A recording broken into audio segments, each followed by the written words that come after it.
This is Scopos, the new defending operator in Rainbow Six Siege, and this is Scopos' V10 Pantheon shell, and this is Scopos' other V10 Pantheon shell. That's right, Operation Twin Shells is bringing just that. A defender with two remotely controlled robotic operators called shells. Scopos can only actively control one shell at a time, and if the active shell is ever eliminated from a match, Scopos will have her connection severed and will effectively be killed that round. Just because she has two bodies doesn't mean she's got two lives. But the active shell can do anything an operator can: move, shoot, and use secondary gadgets.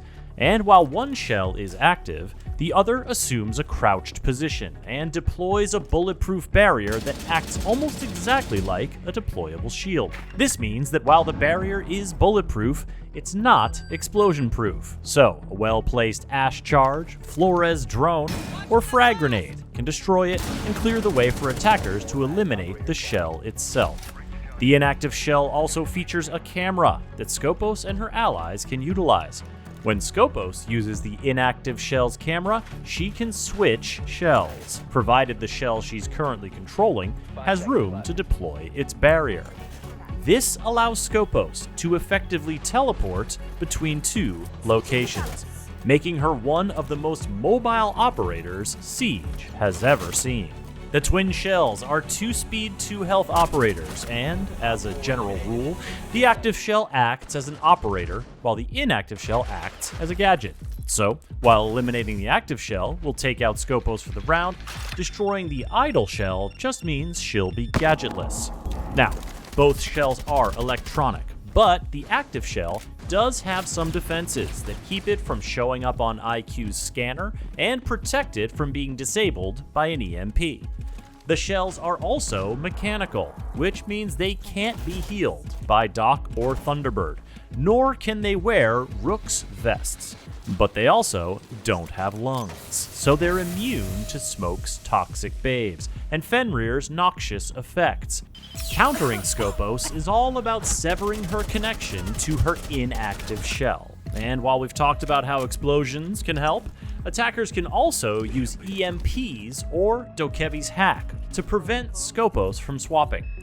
Brava's drone can overheat and destroy the idle shell, although Scopos will be alerted to the overload in progress and have time to swap shells to cancel the effect.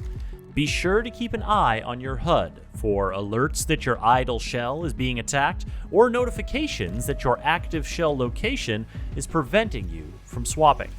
Scopos' strongest allies are those who can protect her shells, like Jaeger, Wamai, Mute, and Mozzie.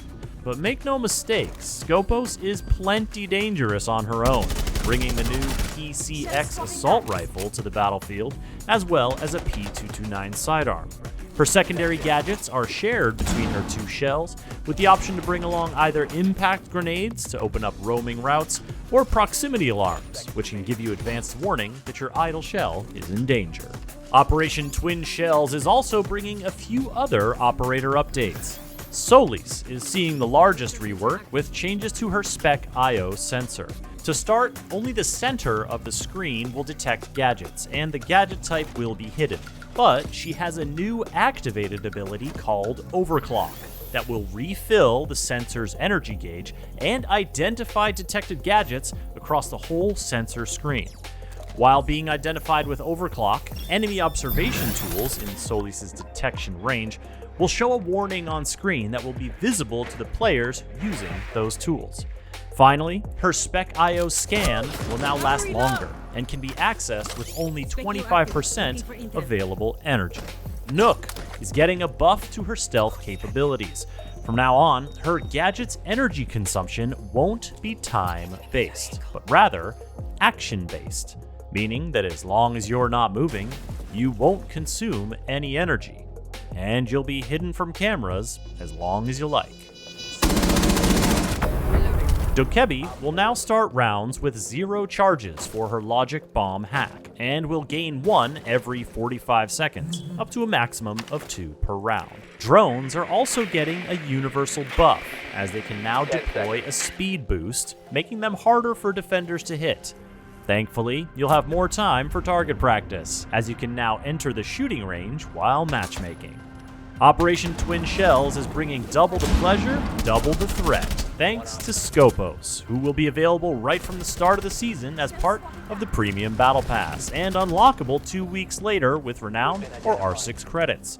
For the latest on Rainbow Six Siege, subscribe to this YouTube channel, or visit rainbow6.com.